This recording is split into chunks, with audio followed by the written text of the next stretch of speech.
Eh, Vamos a estar hablando de granos almacenados. Específicamente, como siempre, les quiero compartir una primera parte respecto a identificación de las principales plagas que podemos encontrar, cómo se clasifican estas plagas en materia prima y en granos almacenados, ya sean granos enteros o fragmentos de granos o procesados, como pueden ser harinas, como pueden ser sémolas, grano partidos, y de qué manera podemos después realizar distintos tipos de controles. Controles de los cuales mucho nosotros vendemos las herramientas para implementar esos controles y otros que los voy a mencionar por más que no los comercialicemos para que también tengamos un paneo general de qué cosas podemos hacer para controlar las plagas.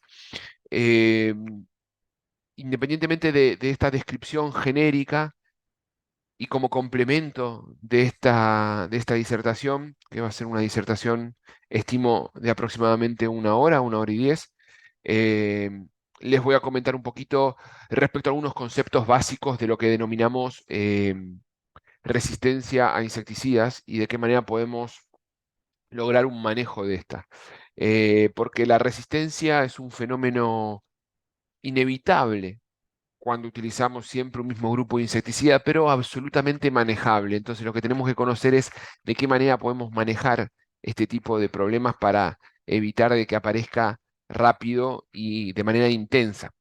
Pero yendo de a poco para poder entrar bien en tema, como les mencioné en alguna otra ocasión, es importante como disparador y como puntapié inicial tener en claro qué me está generando el problema, qué plaga tengo como responsable del problema.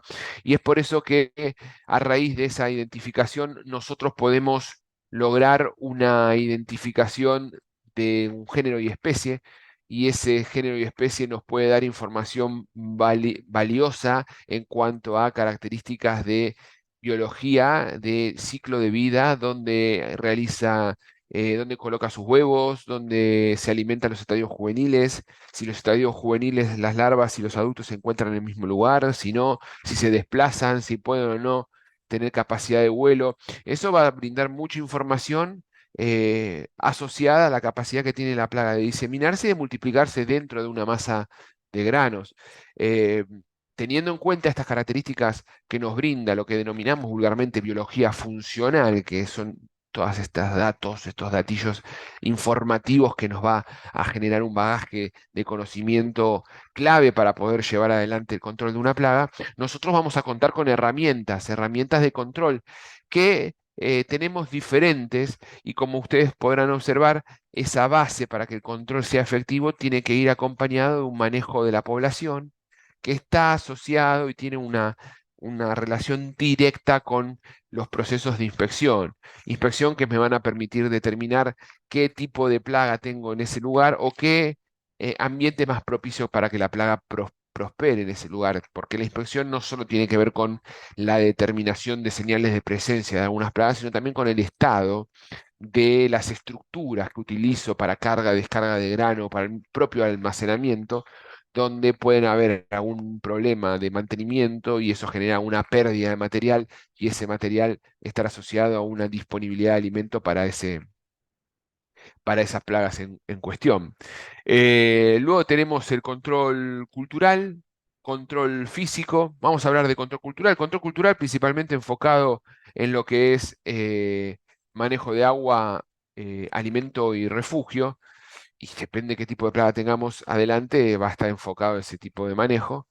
Control físico, control biológico, control químico como casi última alternativa, pero no por ello menos importante. De hecho, cuando tenemos un problema de infestación determinado, el control químico es clave para que esa infestación sea controlada de manera rápida, que es lo que nosotros necesitamos.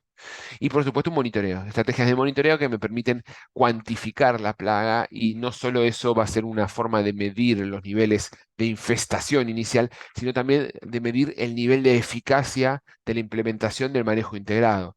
Cuanto más plagas voy a ir reduciendo, eso lo voy a ver reflejado en una disminución de la captura en mis sistemas de monitoreo.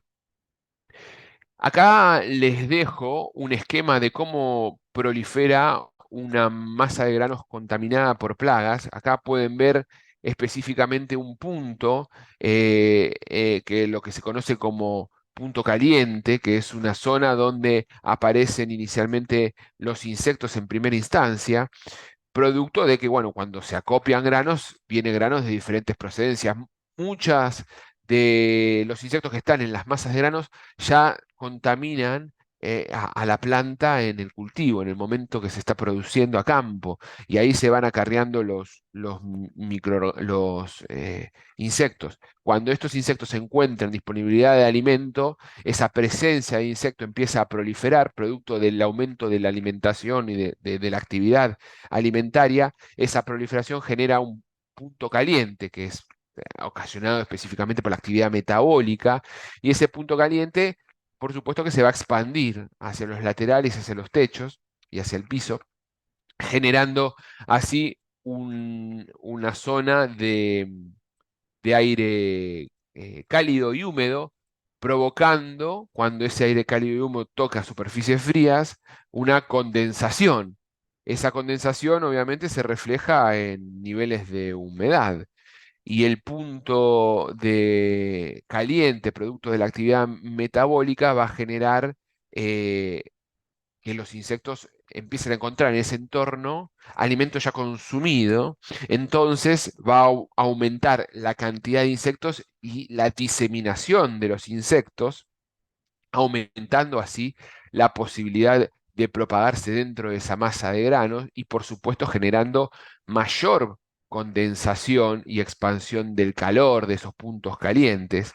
Esa mayor condensación y calor de esos puntos calientes hacen que se generen proliferación de microorganismos, como pueden ser, y que son principalmente hongos, acumulación de granos deteriorados, acumulación de insectos muertos, y en el fondo, en la parte inferior de esa masa de grano, acumulación de detritos, o de lo que vulgarmente se conocen como harinas.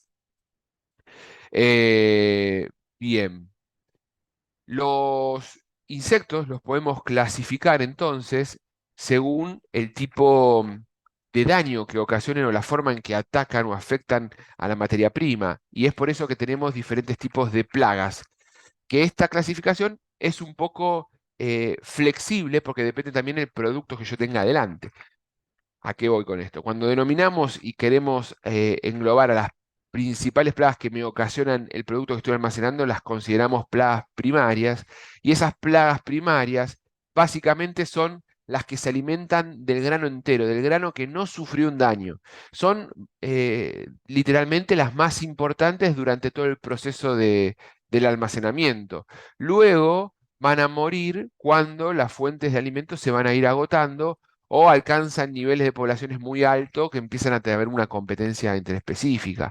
Ejemplos concretos de plagas primarias tenemos a los gorgojos, a los insectos del género Cytophilus, a polillas de los cereales como Cytotroga cerealela, a Prostephanus, otro tipo de gorgojo o carcoma que les voy a mostrar en breve, sobre todo en granos, ¿no? Básicamente, y resumiendo, plagas primarias atacan granos que no sufrieron un daño previo. Ejemplo de ellos tenemos al gorgojo. Cuando hablamos de gorgojo englobamos un grupo de insectos. Todos son, cuando coloquialmente hablamos de gorgojo común, son todos insectos pertenecientes al género Cytophilus, y se destacan tres especies: Cytophilus oryzae, Cytophilus granarius y Cytophilus siamais. Si bien vulgarmente es conocido Cytophilus oryzae como gorgojo del arroz, Cytophilus granarius como gorgojo del trigo, y Cytophilus siamais como el gorgojo del maíz, no significa de que sean específicos de esas especies, sino que Oryzae se puede encontrar tanto en trigo como en maíz, como en arroz, y Granarius lo mismo, y sea maíz lo mismo. Cualquiera de estas especies son polífagas, se alimentan de diferentes eh, plantas, de diferentes granos en estos casos. El único que tiene capacidad de no volar, o sea, el único que no vuela, es el gorgojo Cytophilus granarius, que tiene una coloración más bien rojiza, o de color ferroso, y eso me da la pauta de que no voy a tener capturas, por ejemplo, en trampas para voladores, como pueden ser trampas de luz o mismo trampas con feromonas, porque este insecto no vuela cuando estas trampas están colocadas en zonas altas, y además la capacidad de diseminación, o sea, de moverse dentro de una planta, es menor en Cytophilus granarius. El desarrollo del ciclo de vida de estos bichitos es bastante interesante, porque la hembra coloca huevos, normalmente es un huevo por grano, ocasionalmente coloca más de un huevo por grano, y es prácticamente invisible la zona donde coloca huevos. Eh, Específicamente, después de la puesta de este huevo, el insecto tarda 2 semanas o una semana y media en eclosionar, depende mucho de la temperatura óptima, y realiza todo su ciclo de vida en menos de 20 días. O sea, en un mes pasa el estadio de huevo al estadio de adulto, y esto está influido directamente por la temperatura. Todo el proceso de huevo y todo el proceso de larva, porque estos son insectos que tienen huevos, larvas, pupa y adulto, lo realiza dentro del grano. Cuando está a punto de empupar, lo que genera esta larva es un pequeño orificio de salida y empupa en el interior del grano. Una vez que nace el adulto de esa pupa, se queda unos días más adentro del grano para terminar de madurar la dureza de ese exoesqueleto y luego sale al exterior. Según estudios realizados por organismos internacionales a nivel de sanidad agropecuaria, hay un trabajo muy interesante de un autor de apellido Agüero del 2008, en donde menciona que de las 3 especies que estamos aquí hablando, Cytophilus oryzae, el gorgojo del arroz, es la más importante. De hecho, es considerada la principal plaga insectil de los cereales almacenados. Esto significa de que de todos los insectos que ocasionan eh, daño en los granos, Cytophilus oryzae es el que más frecuentemente encontramos. Aproximadamente el 34% de las pérdidas, 34% de las pérdidas a nivel global que ocasionan plagas insectiles en los granos es responsabilidad de Cytophilus oryzae. Y Cytophilus oryzae lo podemos diferenciar por estas manchitas bien características de color amarillento, que también lo vemos en Seamais, pero Seamais es de un tamaño un poquito menor. Es bastante complejo diferenciar oryzae de Seamais. Pero lo interesante es que los que tienen manchitas pueden ser estos dos y son los dos voladores, como para tener en cuenta en cuanto a la practicidad de la identificación. Otra especie importante es el gorgojo del frijol, que si bien vulgarmente se lo conoce como gorgojo del frijol, no se parece a un gorgojo, se parece más bien a un escarabajo, si se quiere, obviamente que pertenecen a la misma familia. Comienzan a ser activos en el verano, particularmente me refiero en los momentos de mayor calor, en los depósitos, en los almacenes. Ahí es donde los adultos se reproducen. A diferencia del anterior, la hembra coloca huevos en la parte externa del grano, en la parte superficial, y la larva penetra el grano, pudiendo encontrarse varias larvas por semilla. Estos agujeritos que vemos aquí en esta imagen son agujeros generados por las larvas. ¿M? Eh, Esta forma de reproducción externa y de colocación de huevos de manera superficial también la extrapolan en el cultivo. Es una plaga que puede estar siendo contaminada en las vainas de las habas, de cualquier leguminosa, y de ahí eclosionan los huevos, penetran el grano y después cuando se cosecha las habas, las judías, van a esa larva dentro del grano en los hilos, y ahí es donde se multiplican. Normalmente tienen varias generaciones anuales, hasta 4 generaciones anuales, y tienen una temperatura óptima del desarrollo que ronda los 27-30 grados. No necesita demasiada humedad para multiplicarse. Hay otras especies que están más asociadas a humedades húmedas, a humedades altas, eso quiero decir, no humedades húmedas, para poder multiplicarse. Esta especie prolifera bastante bien con la propia humedad que encuentra en el grano. El barrenador del maíz también puede estar presente en maíz, en especies como el trigo o la yuca, la mandioca, y se caracteriza particularmente por tener esta estructura conocida como pronoto, con la cabeza apuntando hacia abajo. Es muy pequeño, estamos hablando de una especie de 2 milímetros, 2,2 milímetros, con una gran capacidad reproductiva. Dentro de las especies que las encontramos, lo más fácil de observar es en maíz.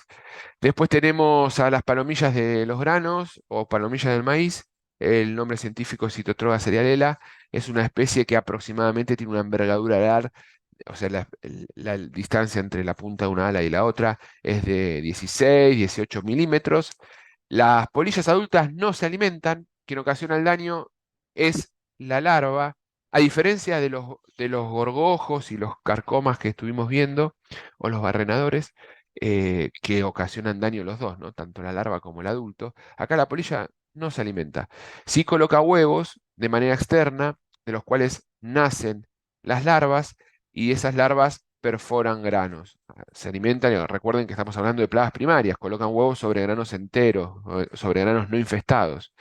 Una forma de diferenciar de otras polillas son estos flecos que tienen, la coloración homogénea de un color más bien amarronado, clarito, y tiene una forma de V como marcas distintivas en sus alas. Tienen una capacidad reproductiva a temperaturas más altas que la anterior, que el gorgojo de las leguminosas. Particularmente se multiplican muy bien con temperaturas cercanas a los 40 grados, y temperaturas más altas las mata. O sea, tiene como un umbral de temperatura óptima entre 37 y 40, pero ya cuando hay temperaturas muy elevadas se mueren. Recordemos que no se alimenta el adulto tiene como objetivo reproducirse. Y por debajo de 17 grados también frena su reproducción. O sea, mucho calor y frío hace que la palomilla de los granos no aparezca, al menos en estado adulto. El estado larval puede eh, perdurar un tiempo determinado con esas condiciones eh, inadecuadas de temperatura. El barrenador menor del grano, Gorgojo capuchino, es una especie cuyo nombre científico es Rhizoperta dominica. Aparece principalmente en los meses de primavera. Estamos hablando de los adultos. Tiene una capacidad de vuelo. Cuando aparecen en primavera se reproducen. La hembra coloca huevos en la parte superficial del grano, recordemos también grano entero. Y acá, sobre esta plaga, pongo un pequeño asterisco porque es una de las pocas plagas que las podemos encontrar como plaga primaria o plaga secundaria. O sea, pone huevos sobre granos enteros o pone huevos sobre granos ya procesados o granos partidos o granos consumidos por otros insectos. Cuando de ese huevo nace la larva, se introduce en el interior del grano y empieza a alimentarse. Tras pasar los diferentes estadios larvales, en pupa y después emerge el adulto. Estamos hablando de un rango de temperatura óptima entre 28 y 38 grados y una humedad superior al 30%, lo cual implica de que con poca humedad también tenga un crecimiento adecuado. Cuando hace mucho frío, el invierno normalmente puede pasar la época de menor temperatura en forma de larva, en forma de pupa o en forma de huevo. De cualquier manera, es muy común en molinos harineros encontrar la presencia de Rhizoperta, y si bien vuela, también camina mucho. Entonces, en los lugares donde hay depósitos de harina o polvo, se ven todo el caminito que deja este insecto cuando se desplaza. En el otro lado de la vereda tenemos a las plagas secundarias. Las plagas secundarias eh, son aquellas que se alimentan de granos dañados, normalmente granos dañados por plagas primarias o granos procesados, granos partidos, ¿no? O sea, sí, por eso les digo que el concepto de primario y secundario es relativo, porque si nosotros tenemos un silo en donde almacenamos algún producto ya procesado y producto de ese proceso se parte el grano, las plagas que vamos a encontrar ahí son plagas secundarias, pero a los fines de productivos termina siendo la de más relevancia para nosotros. Su capacidad de alimentación es bastante más amplia y se reproducen rápidamente. Acá aparecen especies típicas como Plodia, vamos a hablar mucho de Plodia y Tribolium. Vamos a comenzar hablando de Tribolium, una de las más frecuentes de encontrar. Es una especie de aproximadamente de 3 a 4 milímetros. Hay dos especies de Tribolium, si bien acá les pongo una imagen de Tribolium castaneum, también está otra especie conocida como Tribolium confusum. Son muy parecidos, hay un pequeño detalle en sus antenas que ahora les voy a explicar para diferenciar uno del otro. ¿Y por qué es importante diferenciar uno del otro? Particularmente cuando hace el ciclo de vida Castaneu, a diferencia de Confusum, generan mayor cantidad de exuvias y productos que pueden provocar alergias, sobre todo a personas asmáticas. Entonces hay una mayor susceptibilidad a que altas infestaciones de Castaneu estén asociadas a algunos eh, problemas de asma para la gente que consuma ese grano. Acá encontramos los estadios larvales. Fíjense cómo diferenciamos uno del otro por este pequeño detalle de los segmentos de la antena. En el caso de Confusum son los tres segmentos de la antena, aumentan en tamaño paulatinamente a medida que se alejan de la cabeza, mientras que Castaneum son del mismo tamaño. Recordemos que Confusum puede generar alergias como asma, rinitis o conjuntivitis. Otra especie un poquito más pequeña y también fácil de diferenciar y muy móvil es el carcoma dentado o el Esaphilus. Hay varias especies, encontramos, y ahora les muestro Surinamensis, pudiendo haber otras especies de Oresaphilus. Es un coleóptero de 2,5 a 3 milímetros que se caracteriza por tener en el tórax esta protuberancia a modo de dentición y las antenas con artejos, o sea, cada uno de estos segmentos bien marcados. Son bastante móviles, las hembras colocan huevos de manera aislada, hasta 5 huevos por postura, de ahí nacen las larvas, las cuales, en caso de tener contacto con cereales, se van a alimentar de los granos partidos. eh, y provoca por las deyecciones y por su actividad una especie de pegamento o aglomeración de los detritos que los podemos ver al lado de todas estas de infestación de adultos, uniendo restos de granos y transformando así como una especie de protección donde pueden también refugiarse las larvas. Los adultos pueden sobrevivir hasta 6 o 10 meses y las temperaturas óptimas rondan los 30 a 32 grados para poder multiplicarse. Eh, el ciclo de vida lo hacen en estas temperaturas óptimas de huevo adulto en 20 días, o sea, se reproducen también de manera muy rápida. Con temperaturas bajas podemos ver actividad, no se van a alimentar tanto si se desplazan. Son la típica especie, el carcoma dentado, junto con los tribolium que vemos caminar incluso en lugares fuera del silo. Dijimos que Rhizoperta era primaria, pero que también la podemos encontrar como plaga secundaria, se puede alimentar sobre todo de harinas. Y otro lepidóptero, otra especie de insecto perteneciente en este caso al orden de las mariposas o las polillas, es Plodia, es una de las principales especies, o si no la más importante a nivel mundial, de especies que podemos encontrar en comercios, en lugares donde se ofrecen alimentos, muy vinculada a la fabricación de piensos, de alimentos balanceados para mascotas, etcétera, etcétera. Es característico estas manchas marrones en sus alas y pequeñas pilosidades mucho más cortas que Citotroga, ¿no? Tiene una comunicación, como muchos insectos, súper específica mediante el uso de feromonas, cosa que se utiliza comercialmente mediante la síntesis de feromonas artificiales y el uso de estas en estrategias en herramientas para hacer estrategias de monitoreo o mismo de control mediante lo que se conoce como confusión sexual, que les voy a explicar en breve. Luego tenemos los tenebrios, acá ya estamos hablando de un insecto mucho más grande, de 1 centímetro o un poco más de 1 centímetro.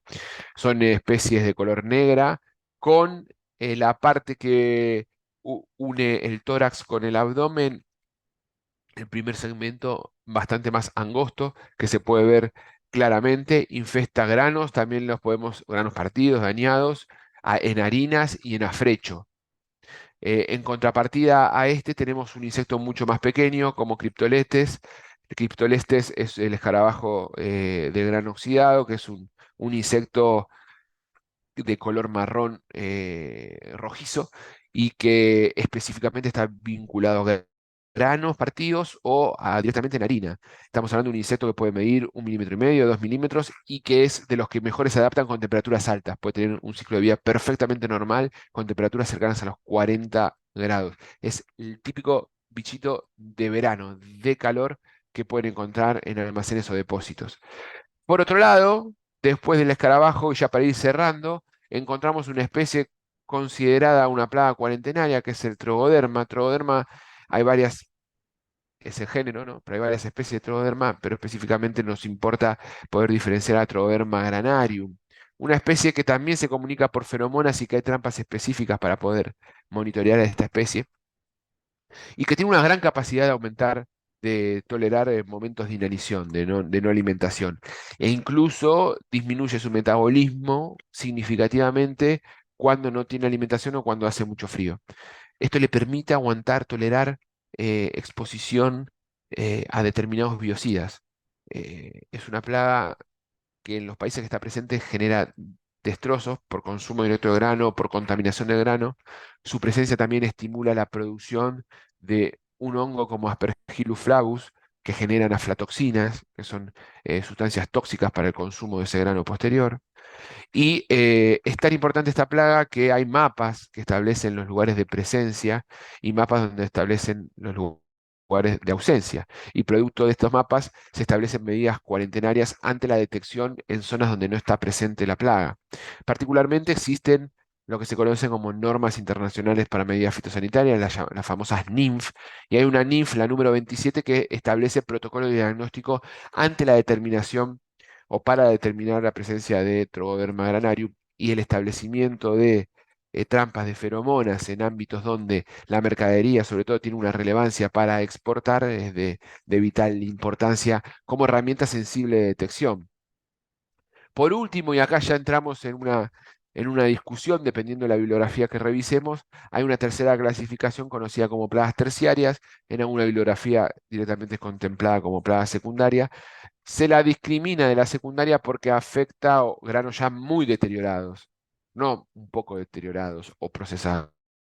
Y específicamente acá encontramos especies como el ácaro, cuyo género es Acarus y la especie es Cirrus, Acarus cirrus, y también están asociados a microorganismos.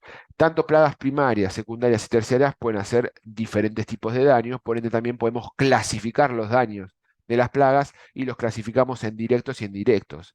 Los daños directos son aquellos que consumen el grano directamente, o sea, que afectan al grano directamente, por ejemplo, por pérdida de peso, pérdida de, no sé, poder germinativo, pérdida de valor nutricional, o mismo que contaminan directamente por la actividad de los insectos y esa contaminación afecta el gusto, la palatabilidad de ese grano, ya sea hacia el animal o hacia el consumo humano.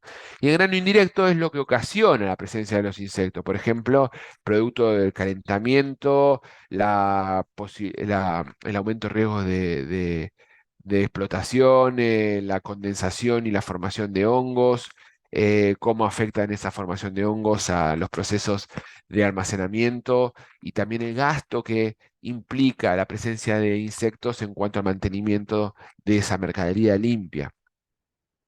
Todos los insectos que venimos viendo hasta este momento, ya sean primaria, primaria, secundaria o terciaria, y ya sea casi un daño directo o indirecto, los podemos controlar o al menos pueden tener una respuesta variable en función de la temperatura que tengamos en el ambiente. Acá les hice una tablita de las principales especies con las temperaturas que encontramos en esas zonas. Y tenemos temperaturas óptimas para diferentes especies y temperaturas mínimas. La temperatura óptima junto con una humedad óptima de crecimiento hace que el bichito crezca y muy rápido. Cuando vamos por debajo de esas temperaturas mínimas o superamos significativamente las temperaturas óptimas o estamos por debajo de los niveles de humedad determinados, vamos a dificultar que el insecto se multiplique y en algunos casos, cuando perduramos esas relaciones térmicas extremas para arriba o para abajo, podemos generar letalidad, incluso en huevos, por ejemplo, ¿no? Temperaturas altas o bajas. Determinado periodo de tiempo también mata huevos. Es difícil manejar la temperatura con una masa de grano, pero no es imposible. De hecho, hay algunas estrategias de manejo térmico que sirven para control físico de insectos.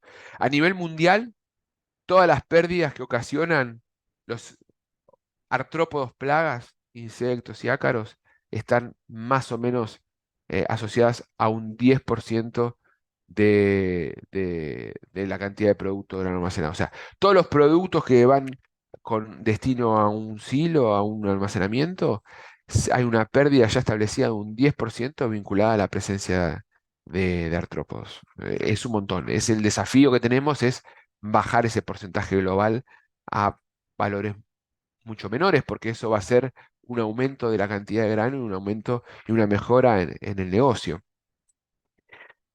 ¿Cuándo sabemos que hay presencia de insectos? Bueno, en el momento que recepcionamos la mercadería, y de hecho se hacen diferentes tipos de estrategias de determinación de presencia, ya sea por observación directa o de manera indirecta mediante eh, técnicas de flotación, de rayos X o de tinturas que nos permiten poder determinar la presencia del bichito cuando estamos recepcionando la mercadería. También podemos inspeccionar en las zonas de almacenamiento, por ejemplo en Catre, o de manera indirecta mediante sistemas térmicos por termometría, que nos va a revelar una actividad metabólica elevada en un insecto y eso está asociado a que hay mucha cantidad de insectos, ¿no?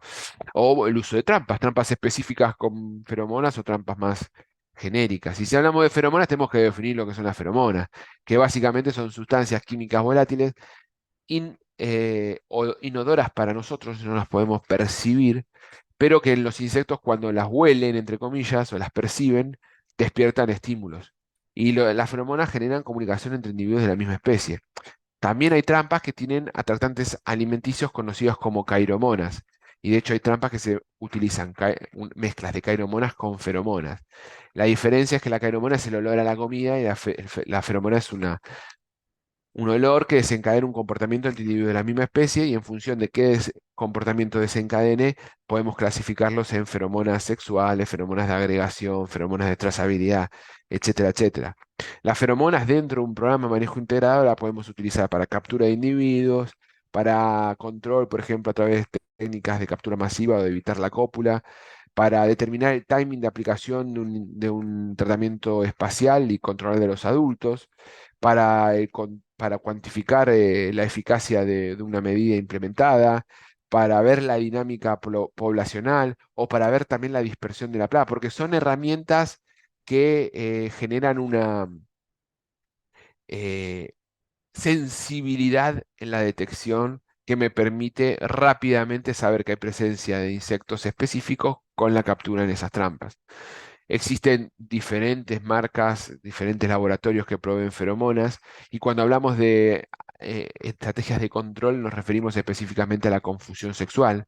La feromona de confusión sexual consiste en saturar un ambiente con niveles altos de feromonas, entonces el insecto puede tener a otro individuo del sexo opuesto delante, pero no lo percibe como tal, porque tiene sus antenas, que ese es el lugar por donde huelen las feromonas, absolutamente saturados. Entonces, como está saturado, no identifica que tiene un individuo del sexo opuesto en ese lugar, entonces no copula y se corta el ciclo de vida.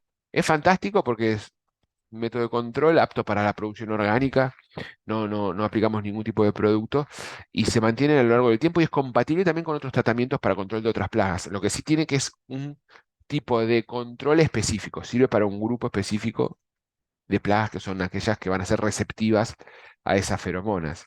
Acá hay un ensayo que me gusta mucho mostrarlo, de un laboratorio proveedor, en donde hicieron diferentes tratamientos reflejados con las flechitas negras. En el 2008, tratamientos espaciales de ultra bajo volumen sobre materia prima. Esto fue sobre granos de cacao.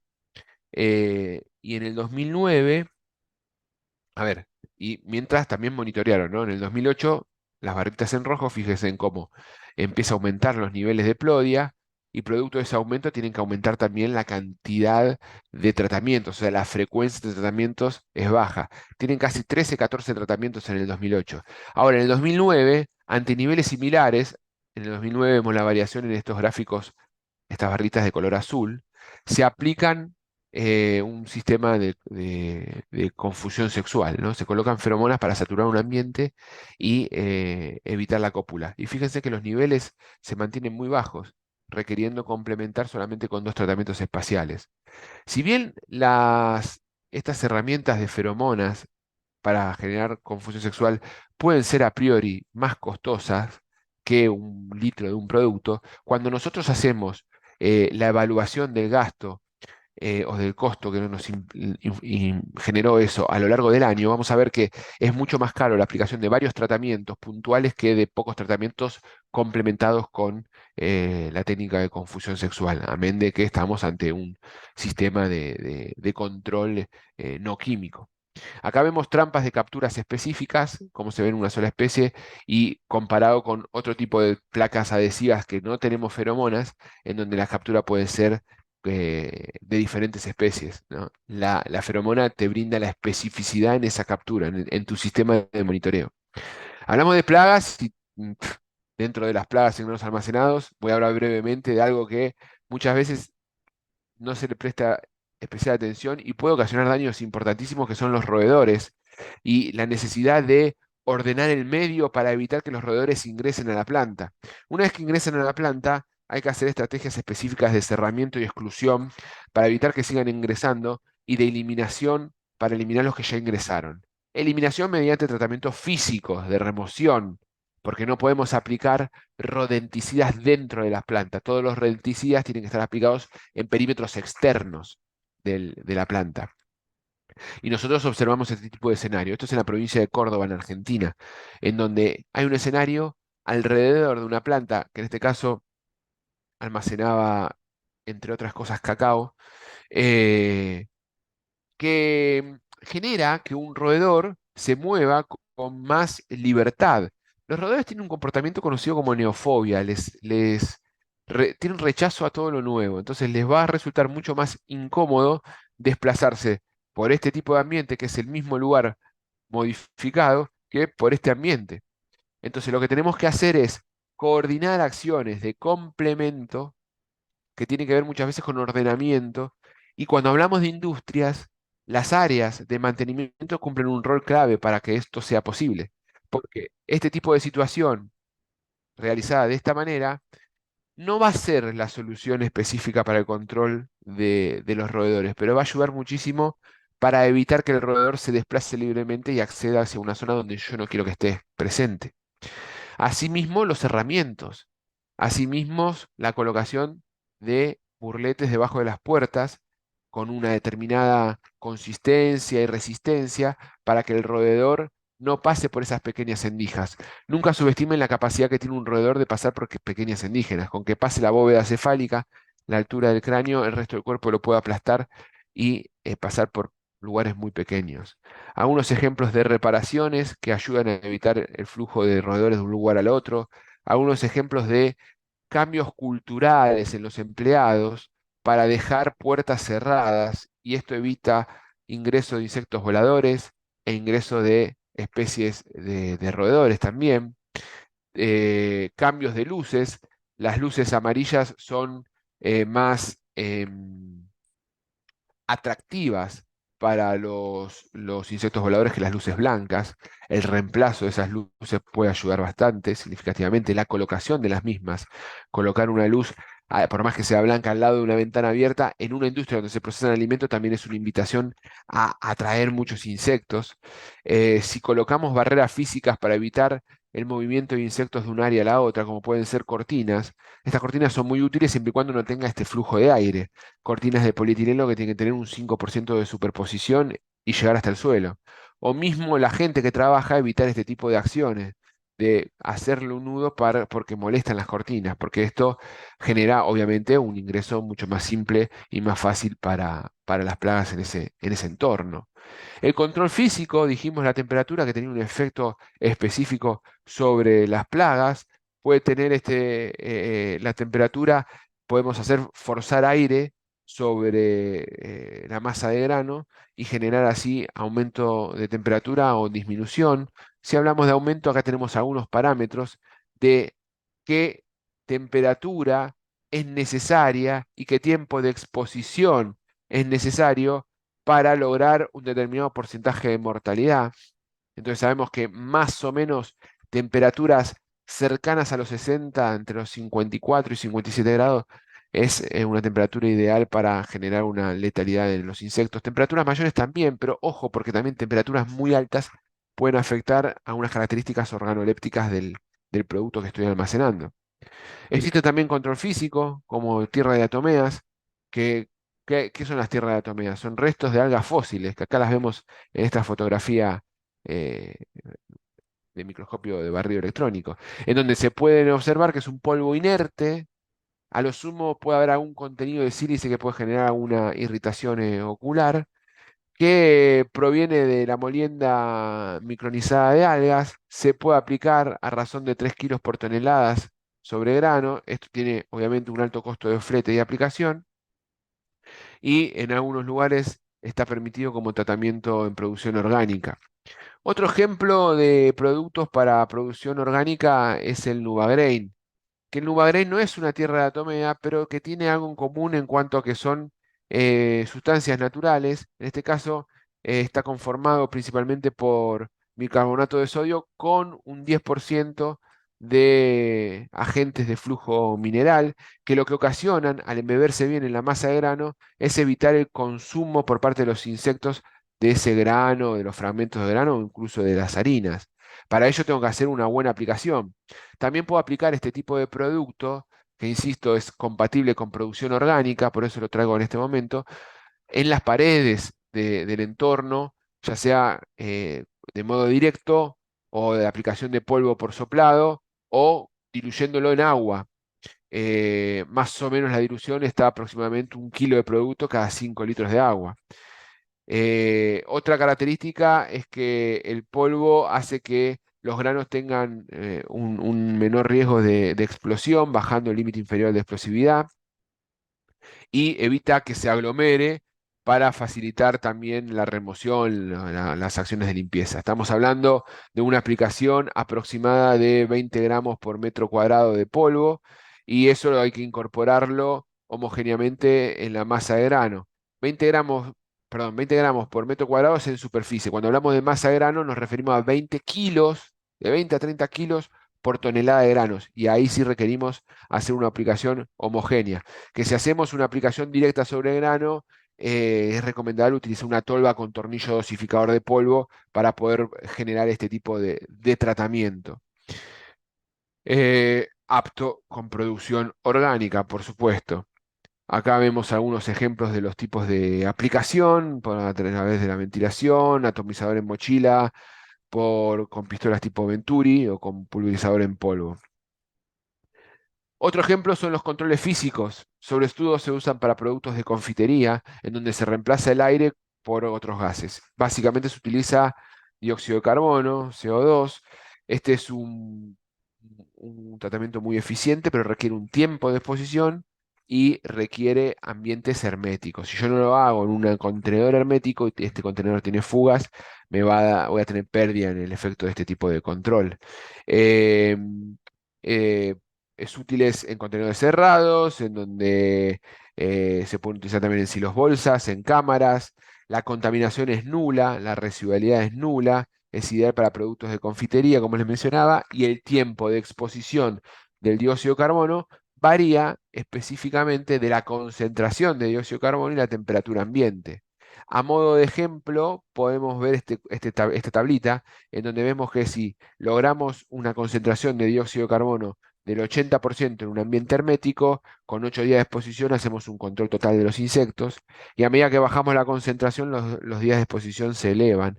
En líneas generales estamos hablando de que necesitamos un mínimo de 35% de CO2 durante 15 días. Y recordemos no utilizar nunca cuando tenemos contenedores defectuosos o en tratamientos menores a 15 días. Cada tubo de CO2 aproximadamente puede llegar a pesar cerca de 30 kilos, depende del tamaño del tubo, claro está, pero para que tengamos una idea, eso rinde 15 toneladas de grano.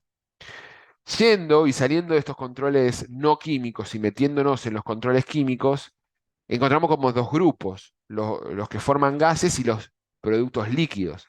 Dentro de los que forman gases, que tiene la gran ventaja el gas de tener una buena penetración en la masa de grano, aparecen los fumigantes, donde hay varios productos, pero hoy día están permitidos dos, el fluoruro sulfuroso y el fosfuro, o mejor dicho, la fosfina. El fosfuro, ya sea de magnesio o de aluminio, se transforma mediante un proceso de hidrólisis en fosfina, que es el gas tóxico que mata a los insectos. No tienen residualidad, eh, debe ser aplicado por personal idóneo, con técnicas específicas, y hay todo un protocolo a establecer de medir los residuos antes de volver a manipular esa masa de grano o ese alimento, pues la fosfina es un gas letal y un mal uso de este gas puede generar muerte, literalmente. El tiempo de exposición es relativamente rápido y es de lo que se conoce como tratamientos curativos.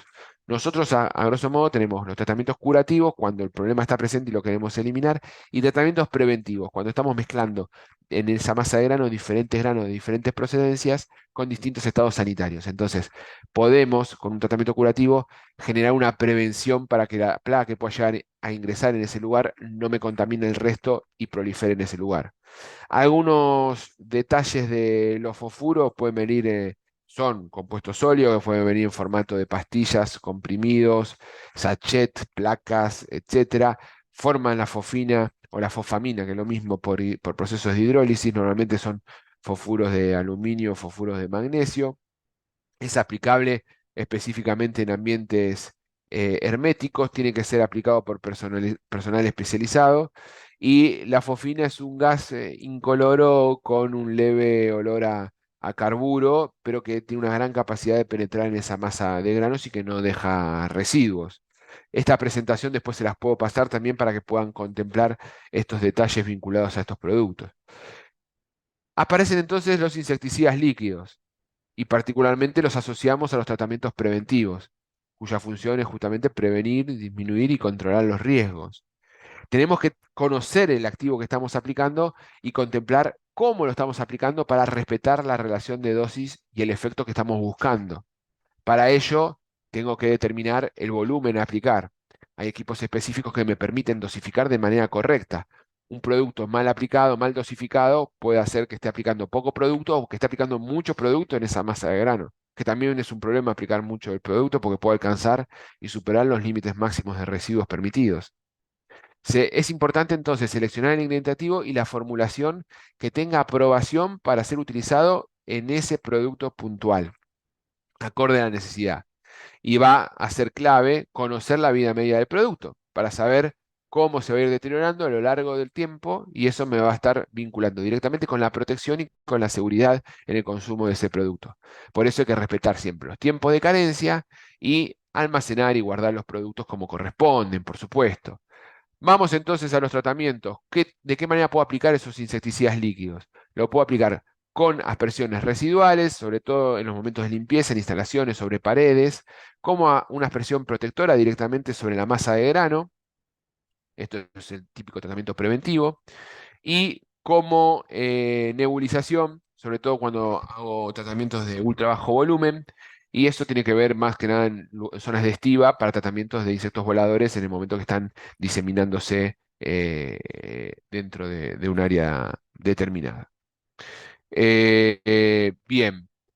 Esto es lo que ocurre en Argentina a principios del 2000 en cuanto a la lista de ingredientes activos permitidos.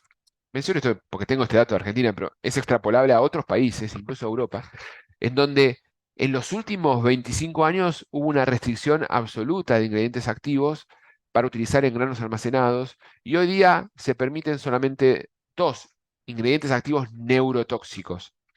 Detalle, ingredientes activos neurotóxicos: el pirimifosmetil y la deltametrina. Entonces, dentro de los insecticidas neurotóxicos líquidos, solamente podemos aplicar estos dos ingredientes activos. Vamos a hablar un poquito de esto. Acá tenemos las dosis de los ingredientes activos por tonelada de grano. Después, obviamente, esto va a variar en función de la formulación, del formulado que esté aplicando. Y obviamente que el formulado que tengo que aplicar tiene que estar aprobado para ese fin.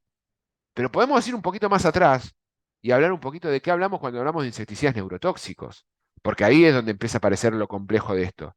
Porque, a ver, hasta acá le mencioné, bueno, pirimefometil y deltametrina, pero ¿qué significa que sea neurotóxico? Todos los seres vivos, nosotros, los insectos, tenemos, la mayoría de los seres vivos, nosotros y los insectos, tenemos sistema nervioso. El sistema nervioso está constituido por células. Las células del sistema nervioso se llaman neuronas.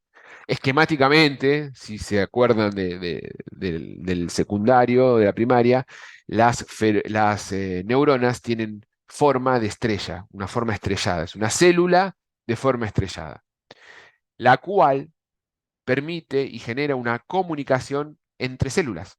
Esa comunicación hace que yo esté hablando y que todos mis órganos vitales estén en función.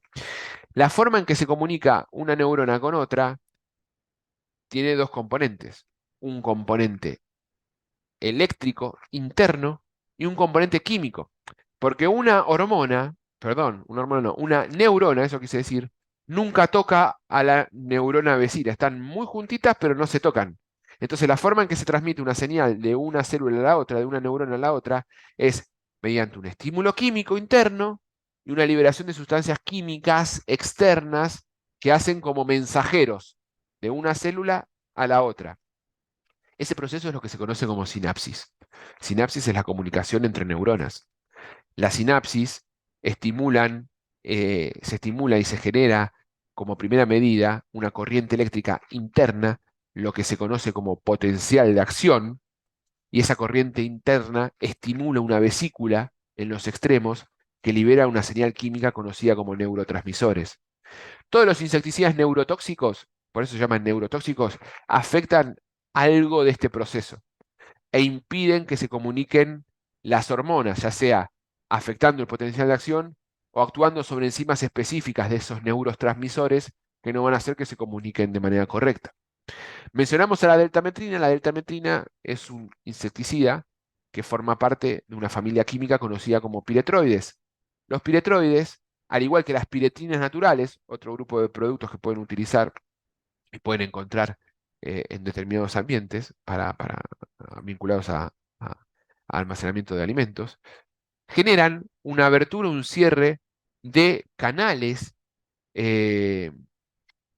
Los piretroides generan una afectación, afectan la abertura y el cierre de determinados canales en las neuronas, y naturalmente, sin esos piretroides, estos canales permiten entrada y salida de sustancias.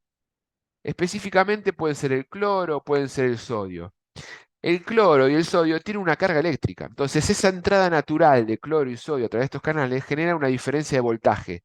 Ese es el potencial de acción. Esa es la señal eléctrica. Los piretroides y las piretrinas naturales me afectan estos canales.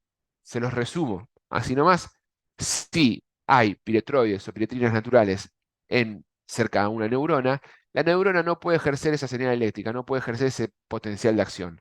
Y no ocurre esto. Este potencial de acción que se mueve internamente en la neurona, estimula estas vesículas y libera el neurotransmisor para que después se acople a la neurona receptora. Si hay piretroides no ocurre la primera etapa, se corta la comunicación. Otro grupo de insecticidas son los fosforados. Y lo menciono porque el pirimifosmetil, la otra molécula, es fosforado. Y los fosforados actúan sobre este neurotransmisor. Hay uno específico que se llama acetilcolina, que para que se acople a la neurona receptora tiene que ser moldeado por una enzima que es la acetilcolinesterasa, que está en ese espacio entre neurona y neurona. Ahora, como se afecta esa enzima, la acetilcolinesterasa, el neurotransmisor no se puede acoplar y se corta también la sinapsis. Vemos dos insecticidas neurotóxicos, la deltametrina y el pirimifosmetil, que actúan de manera completamente diferentes. Y todo esto que les quiero mostrar es para explicarle eso. Dentro de los neurotóxicos encontramos insecticidas que actúan de manera distinta. Esto es clave para el manejo de la resistencia. Acá vemos un poquito más el ejemplo y el esquema de cómo es una sinapsis naturalmente. Entonces, hay diferentes familias químicas, no todas están permitidas en granos almacenados, pero vemos, como les pongo acá de diferentes colores, que podemos establecer a un sistema de rotación para que si no mata a la plaga de una manera particular, lo mate de otra manera. ¿Y por qué quiero hacer esto? Para saber por qué quiero rotar, primero tengo que conocer qué es la resistencia. Y la resistencia, cuando vamos a los libros, vemos una definición antigua que más o menos Brown en el 58 decía que es la capacidad que tiene una población de insectos de aguantarse dosis que antes les resultaban letales, de tolerar dosis que antes les resultaban letales. Ahora, en el 94, Villanuevas y Lagunes modificaron un poquito, readaptaron o modernizaron esa definición y le agregaron el concepto de que la resistencia se hereda. Destaco varias cosas aquí. Una, es un fenómeno poblacional. No existe un insecto resistente, un insecto que se vuelve resistente. Lo que se vuelve resistente es la población. Y si hay un problema de resistencia en una fábrica, en un grano, en una masa de grano, es en esa población. En otro lugar puede o no haber resistencia. No es que aparece resistencia y no sirve más el producto para todos los insectos. Es un fenómeno poblacional de la población del insecto. Y lo otro, se hereda. Esto es un poco más complejo y tendríamos que tener en cuenta algunos conceptos de genética, pero para tratar de resumirlo simplemente, papá resistente, mamá resistente, los hijitos de esos insectos van a ser resistentes. Esta resistencia hace y es el responsable por el cual a veces aparecen productos que no funcionan en el mercado y son productos que están nuevos, tienen lanzamientos nuevos. Porque la resistencia, cuando se vuelve y se establece en una población, lo que va a ocurrir es que esa población resiste una forma de actuar de insecticidas. Entonces, si esa población se vuelve resistente a piretroides, va a resistir todos los piretroides. La deltametrina, la cipermetrina, la permetrina y cualquier otro piretroide que actúe sobre los canales de sodio. Porque lo que hizo ese insecto es desarrolló una capacidad de tolerar un gran grupo de insecticidas que lo mataba de la misma manera. Y si vamos a ver un poquito de dónde viene la resistencia, ya hay citas de resistencia desde los 40, ¿no? Y los primeros fenómenos de resistencia están asociados específicamente a la presencia o a la gran actividad de insecticidas como el DDT, un producto ya prohibido. El DDT es un órgano clorado, pero dentro de los órganos clorados es el producto organoclorado que más se parece su modo de acción a los piretroides. ¿A qué voy con esto? Ya desde la década del 40 hay una gran presión de productos sobre las poblaciones de insectos muy similares a lo que hoy conocemos como piretroides o piretrinas naturales. Entonces, la tendencia a aparecer fenómeno de resistencia en esa familia química es muy alta. Con el avance del agro, también aumentó una carga de otras moléculas, de otras familias químicas sobre muchos productos. Y esto se ve reflejado en cómo van aumentando la cantidad de especies a lo largo de la década del 80 y del 90, en donde se han detectado fenómenos de resistencia. Y si analizamos la cantidad de publicaciones de papers en las últimas décadas, vemos que cercano hasta el 2012-13, que es esta publicación, han aumentado significativamente, potencialmente en algunos casos, la cantidad de publicaciones asociadas a los fenómenos de resistencia. Y cuando dividimos esas publicaciones según grupos de familia insecticida, la mayoría tienen que ver con fosforados, organoclorados y piretroides. El grueso de esta torta refleja que las publicaciones ante fenómenos de resistencia tienen que ver específicamente con resistencia a fosforado, organoclorado o piretroides. ¿Y por qué aparecen las resistencias? ¿Qué es lo que desarrolla el insecto para que se vuelva resistente? Acá es un poco más compleja la cosa. Voy a tratar de resumírselo. Hay diferentes tipos de formas en que el insecto empiece a tener una cierta inocuidad, si se quiere, hacia el insecticida. Y lo que más frecuentemente ocurre es que desarrolla enzimas que degradan ese insecticida. Es como si desarrollara un escudo. Esas enzimas están asociadas a este nombre, a la oxidasa de función múltiple. ¿Qué producto puede ayudar a restringir, a romper ese escudo, a eliminar la oxidasa de función múltiple? Bueno, un producto que por sí solo no tiene una acción insecticida, pero que en el caso del caobiol viene mezclado con el insecticida, que es el butóxido de piperonilo. El butóxido de piperonilo es un sinergizante que lo que hace es ayuda a eliminar la sociedad de función múltiple. ¿Existen otros sinergizantes? Sí, que tienen ciertas restricciones porque también tienen un efecto tóxico esos sinergizantes y a veces se pone en tela de juicio el uso o no de estos productos. Eh, Eso en cuanto al butóxido de piperonilo. Entonces, ¿se puede rotar un producto mediante el uso de piretroides con butóxido de piperonilo? Sí. ¿Es la solución a tu problema de resistencia? No. La resistencia es mucho más compleja. Estoy tratando de simplificarlo al máximo posible esta explicación. Pero cuando aparece el fenómeno de resistencia, una alternativa es el uso de piretroides con butóxido de piperonilo. Depende también la eficacia de esto, el grado de resistencia y el tipo de resistencia. Pero otras también mucho más eficientes, el cambio de familia química por productos que actúen de una manera completamente diferente. Y ahí viene la importancia de conocer que el pirimifosmetil actúa muy distinto a la deltametrina y pueden ser ambos alternativas de rotación. Entonces, si yo aplico un producto y sigo teniendo insectos, entonces tengo un problema de resistencia siempre. Bueno, antes de hacer un diagnóstico precoz de la resistencia, tengo que descartar algunas posibles fallas en el control, porque puede ser de que esté generando un diagnóstico precoz de la resistencia. Y ese diagnóstico precoz puede estar dado porque estoy aplicando un insecticida incorrecto, lo estoy dosificando de manera inadecuada, puedo tener una falla en el proceso de aplicación o en el momento que lo estoy aplicando, o por cierto, puede haber claramente algún fenómeno de resistencia. Si quiero estar 100% seguro que tengo resistencia, tengo que mandar esa muestra a un laboratorio para que sea analizada y que me determine si hay o no un grado de resistencia. Y evitar lo que siempre ocurre, porque instintivamente somos humanos y tendemos a ir hacia ese lado, lo que siempre ocurre cuando aparece una falla de control. Falla de control y ¿qué tendemos a hacer? Agregamos un poquito más de producto o aumentamos la frecuencia. Si ya la población se volvió resistente al insecticida, ese grupo de insecticida, no sirve de nada aumentar la frecuencia o aumentar la dosis.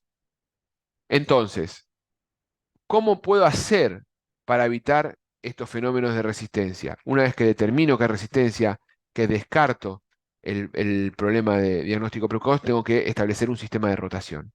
Y una pregunta que siempre suele ocurrir y suele aparecer es, bueno, ¿cuánto tiempo tiene que estar mi población de plagas expuestas a un grupo de insecticidas para que se vuelva resistente? Y la respuesta es depende absolutamente de la plaga. En líneas generales hay teorías que hablan de 12 generaciones a una misma familia química, ya hay una gran posibilidad de que aparezcan fenómenos de resistencia. Muchas veces, 12 generaciones se alcanzan en pocos meses. 3, 4 meses se alcanzan 12 generaciones, dependiendo de la temperatura. Mucho más si hablamos de un producto en un grano almacenado, un silo.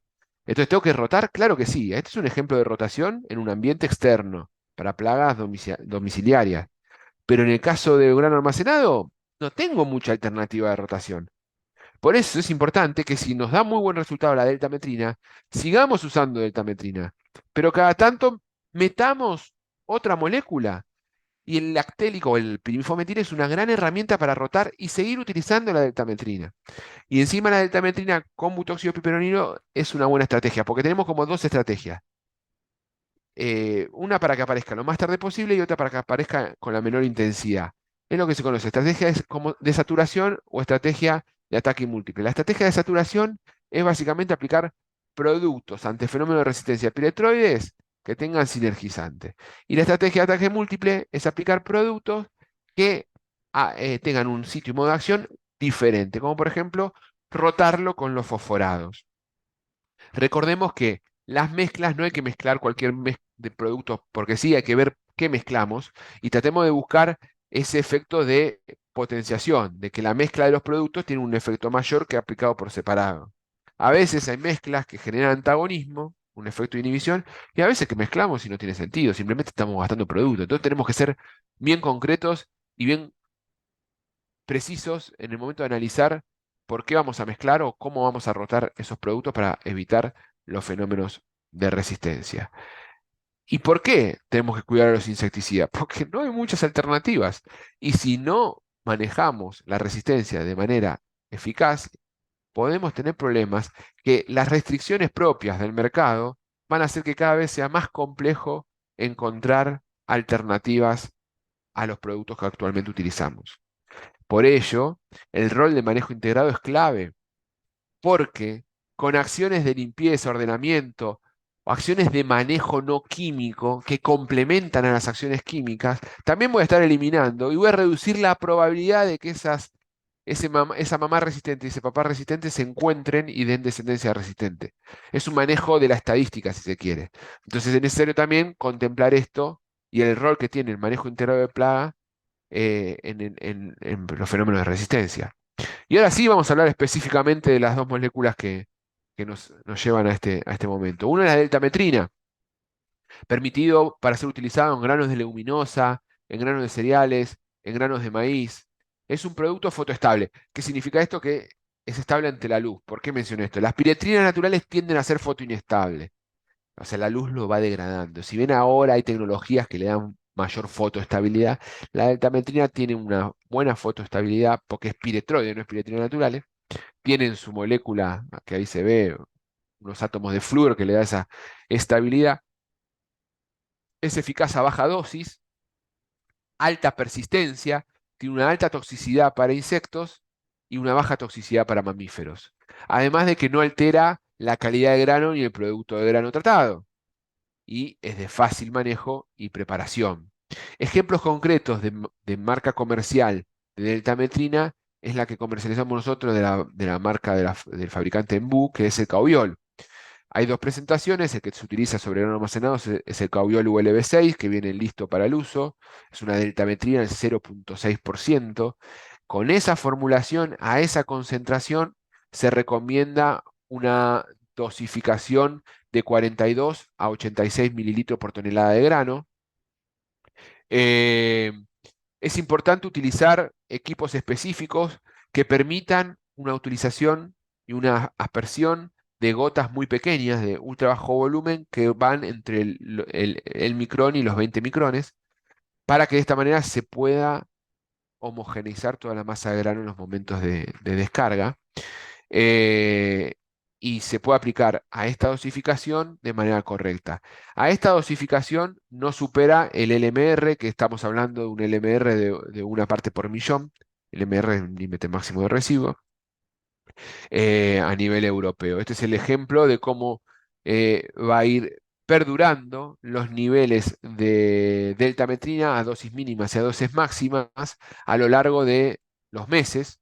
Los fabricantes hablan de una protección de 12 meses.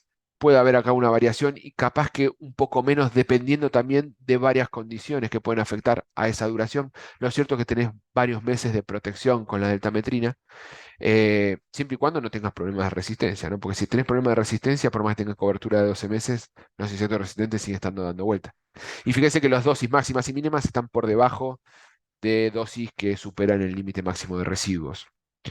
Acá lo que podemos también ver, eso quise decir, es la concentración de butóxido piperonilo y como vemos que el límite máximo de residuo de butóxido piperonilo está por encima de los 30, está mucho más alto, así que no hay inconvenientes aquí. Y después pasamos al pirimifosmetil, comercializamos este producto bajo la marca de Lactelic, es un insecticida que también tiene efectos sobre los ácaros, acaricida, tiene buena penetración en la cutícula, que eso sí es lo que suele ser una barrera complicada para los ácaros. Eh, está permitido para ser utilizado en granos de sorgo, trigo, triticale, avena, cebada. Es eficaz a bajas dosis, tiene una acción por contacto rápida, una alta persistencia, una baja toxicidad sobre mamíferos y no altera tampoco la calidad del grano o el producto y también es de fácil preparación. Por supuesto que también tiene que ser utilizado con un trabajo volumen, con estas bombas específicas que las instalamos y las comercializamos. Creo que está el equipo técnico también aquí conectado, que si tienen alguna consulta respecto a ello nos pueden complementar esto. Y la dosis aquí es un poco menor, estamos hablando de una dosis de 5 a 8 mililitros por tonelada de grano. ¿Por qué? Porque el Lactelic es un pirimifosmetil a casi 50%, 49%. El ULB6 estaba mucho más diluido, la deltametrina. Aún así, estas dosificaciones no superan el límite máximo de residuos para estos granos, que es de 5 partes por millón y la protección garantizada es de 6 meses. Entonces sirve como rotación, sirve como plan de rotación. Para ir finalizando, recordemos al momento de seleccionar plaguicidas, conocer las legislaciones mundiales si vamos a exportar, conocer los límites máximos de residuos y los activos que puedo aplicar para hacerlo de manera correcta, respetar la dosis de uso, evitar sobredosificar o subdosificar el producto, respetar también los tiempos de reaplicación, que la aplicación siempre sea realizada por personal idóneo, conocer la trazabilidad de los productos, dosis, para saber bien qué estoy aplicando y cuándo se aplicó antes en ese lugar, y los tiempos de almacenaje. Un poco, esto fue un paneo general de todas las herramientas que tenemos para manejo de plagas en granos almacenados. Abro aquí el momento de consultas. Les dejo también nuestras redes sociales para que puedan entrar y visitarnos, que compartimos información de charlas, webinars e información comercial que solemos compartir y con ustedes. Así que, bueno, gracias. Finalmente hubo un montón de inscriptos, de asistentes. En relación a los inscriptos tuvimos una tasa muy alta, así que gracias por hacerse el tiempo. Voy a ir leyendo algunas preguntas. Eh, Javier Ruiz pregunta la cantidad de generaciones por año y la temperatura óptima para, creo yo que refería a Cytophilus granarius, al gorgojo. Pueden haber hasta 4 o 5 generaciones al año y temperaturas óptimas de crecimiento entre los 28 y los 30 grados. 27, 20, 27 grados incluso también. No sé si se va a ver bien aquí. Yo tengo mi escritorio. Acá vamos a ver, depender del detalle de la cámara. Les quiero mostrar algo. Acá tengo Cytophilus granarius. Ahí se ve un poquito bien. Esto es grano con una determinada cantidad de granos cuantificados, con una dosificación específica de deltametrina. Obviamente todos los citófilos están muertos. Esto debe tener 3 meses. Y la misma población de insectos fueron colocados en la misma cantidad de granos en otro frasquito, pero sin tratar.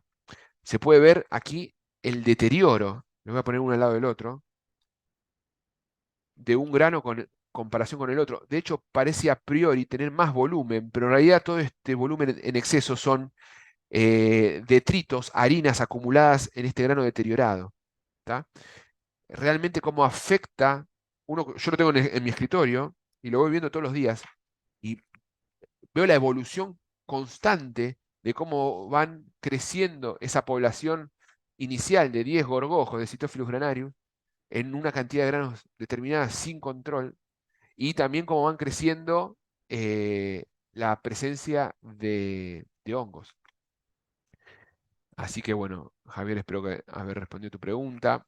Javier Ruiz también pregunta qué opinión le merece los desinsectadores por impacto, cómo el matador de Google y otros fabricantes realmente son eficaces para destruir huevos de insectos. Sí, tienen el tema del tiempo, de exposición, pero tienen eficacia. Como todo tipo de tratamiento, tienen sus pros y sus contras. Hay que después hacer un análisis puntual y ver si eso por sí solo tiene un buen efecto o es necesario complementarlo con alguna otra acción. Carlos Villanova pregunta cómo controlar Plodia en interiores. Bueno, Plodia, tenemos una gran herramienta para Plodia que son las feromonas. Feromonas que te sirven como monitoreo, pero cuando hablas de un negocio, un comercio o una oficina dentro de las instalaciones propias del lugar donde se almacena el producto, en donde vos tenés polillas dando vuelta, la colocación de dispositivos para confusión sexual es una forma de cortar el ciclo. Tarda, no vas a tener una respuesta inmediata, pero una vez que vos aplicaste ese tipo de tratamiento, te va a durar mucho tiempo. Y es absolutamente compatible con la circulación y la actividad humana. Lo que es Ploias en interiores, yo me enfocaría hacia los sistemas de feromonas que son muy eficientes. Los sistemas de feromonas sirven para Plodia, Hefestia y Cadra. Son 3 especies de polillas muy similares, con ciclos de vida muy similares. Eh, Claro, acá me complementa Carlos, por ejemplo, en una casa, en un hogar. Además de los sistemas de feromonas que son compatibles en un hogar, el tema de la limpieza. Recordemos que Plodia está en ese lugar porque está alimentándose y está colocando huevos para que se alimente su descendencia. Entonces, restringir los alimentos almacenados que tengan una alacena, paquetes bien cerrados, colocar todo lo que pueda en frascos herméticos, limpieza, eh, aplicación de feromonas, aplicación puntual de algún insecticida residual apto para ambientes internos, sobre paredes, también ayuda, porque Plodia se posa mucho sobre paredes, eso también va a ayudar al control de adultos. Es una forma complementaria interesante a llevar adelante.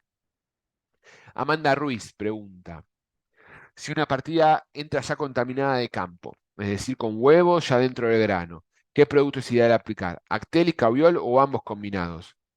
Yo, en una partida inicial, como tratamiento preventivo, son aptos cualquiera de las dos alternativas. A mi criterio y por la experiencia que tenemos, con el Caviol tenés un mayor periodo de protección. Y empezaría con el Caviol. Y después del Caviol, a los meses iría viendo cómo viene evolucionando ese, ese almacenamiento y ahí rotaría con el Actelic. No mezclaría inicialmente, haría Caubiol y Actelic. Fernando Farpón, su opinión respecto al tratamiento de ozono, muy bueno. Es similar a lo que expliqué con CO2, pero en vez de CO2 se pone O3, que es otro gas. Eh, lo que necesitas son ambientes herméticos.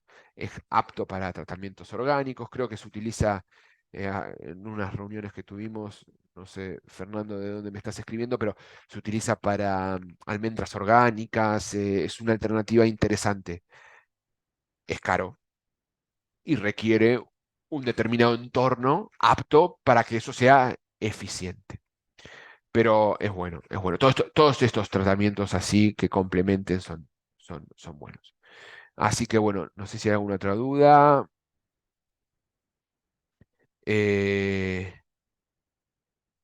Carlos Villanueva preguntaba antes por Plodia y ahora me suma en la consulta eh, cómo tenés que tratar en piensos para animales. Bueno, con más razón. Ahí que después tiene que ir para consumo, no podés aplicar productos. De hecho, hay restricciones cuando el producto va a ser para consumo, sobre todo para algunas especies de aves. Eh, lo importante es que te enfoques en las feromonas. Con las feromonas y Plodia puedes hacer un buen servicio, enfocados en estrategias de confusión sexual y enfocados en estrategias de monitoreo. Eh, Amanda Ruiz pregunta si es compatible con silos galvanizados. Sí, siempre y cuando tengas hermeticidad, claro que sí. Estamos hablando de tratamiento con ozono. Bien, bien, bien, bien. Una de las últimas entonces. Eh, ¿Se puede mezclar caobiol con óleo parafínico para aumentar el efecto residual? Eh, en realidad sí, se hace esa mezcla, se puede hacer. Más que el efecto residual, aumentás la adhesividad, por decirlo de alguna manera, del activo hacia la masa de grano. Entonces, te permite una mayor homogeneidad que se traduce eso, que el producto actúe de una mejor manera durante un periodo de tiempo mayor. Por acá preguntan por las presentaciones. Mi correo es hernan.funes@pelsis.com, hernan.funes@pelsis.com. Ahí pueden escribirme y les voy a estar pasando las presentaciones si la quieren, sin ningún inconveniente. Eh, por acá hablan del uso de fofina en granos y harinas. Sí, es bueno. Yo no, el otro día hablábamos con algunos colegas. No descarto un tratamiento por sobre otro. Pueden ser absolutamente complementarios. Recuerda que la fosfina es un tratamiento curativo y no tiene residualidad, pero tiene un efecto muy bueno. Hay alguna bibliografía que ya está empezando a hablar de un caso de resistencia a fosfina, pero comparado con la resistencia a los piretroides es menor. Ahora, vos puedes aplicar fosfina y después también puedes hacer tratamientos preventivos. Una cosa no descarta la otra y son efectivos los tratamientos con gases, seamos realistas. Eh, si requerís una formación específica para aplicar bien el producto. Todos estos productos, incluso los productos eh, de tratamientos preventivos, requieren una formación para que uno pueda tener una seguridad en ese tipo de aplicación y que esté manejado dentro del marco normativo. Que hablando del marco normativo, quería leer por acá, pero estoy buscando la pregunta interesante, pero veo otra interesante, entonces me distraigo, perdonen. Pregunta si la fofina matan huevos, si penetran en el grano. La fofina tiene mayor penetración de grano y puede tener efecto vicida si es que llega al huevo. Depende del ciclo de vida del bicho, puede tener más o menos exposición ese huevo al gas. que no pasa con el insecticida líquido. El insecticida líquido tenés que tener la residualidad y esperar que del huevo nazca la larva para que esa larva tome contacto con el insecticida para después matarlo. No va a penetrar el huevo. Sí te mata el insecto, pero después de que eclosione el huevo. No, la pregunta que querías leerle, y ya con esto, si quieren, vamos a ir cerrando, es algo bien complejo, y que tampoco tengo la respuesta, pero está bueno plantearlo, que Javier Ruiz hace un comentario y dice, ¿hacia dónde va la legislación europea? Aparentemente son todas restricciones al uso de biocidas, y lamentablemente, Javier, te tengo que decir que sí, que el camino va hacia ese lado, no solo la legislación europea, si uno va también a ver legislaciones norteamericanas bueno, en América Latina está 2 o 3 escalones detrás, pero Europa y Estados Unidos, un poco que marcan ahí el norte, van hacia ese lado, van hacia ese lado. ¿Por qué? Porque durante mucho tiempo usamos mal los productos y también durante mucho tiempo hubo muchos problemas en muchos lugares de uso excesivo de determinadas moléculas que terminó restringiendo activos. Y esto porque estamos hablando en el mundo, en el universo de granos almacenados. Vamos al universo agro y pasa lo mismo, ¿eh? Vamos al universo domisanitario de plagas urbanas y pasa lo mismo. Cada vez tenemos más restricciones en cuanto al uso de insecticidas y biocidas. Por eso hacemos mucho hincapié en tratamientos complementarios, en no quedarse con una sola herramienta de control. No apliquen un solo tipo de herramienta para controlar las plagas. Busquen el problema, identifiquen el problema, sepan de dónde está viniendo la plaga, cuáles son los puntos débiles, de qué manera yo puedo complementar con acciones de limpieza, de ordenamiento, de mantenimiento de equipo, para poder restringir la posibilidad de que esa plaga crezca libremente.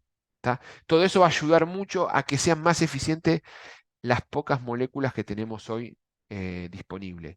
Y existe una crisis global en cuanto a desarrollos de nuevas moléculas. El desarrollo de una molécula nueva es hiper recontra costoso. Entonces, tampoco hay mucha cosa nueva porque no se está metiendo el foco en algo nuevo y tampoco no hay descubierto nada hoy día que digas es súper eficiente como insecticida, como plaguicida y tiene un impacto bajísimo a nivel de consumo de organismos no objetivos. Entonces, eso también requiere mucho dinero, mucho estudio que poco a poco eh, se vuelve complejo. Se vuelve complejo. A ver, ¿alguna otra pregunta?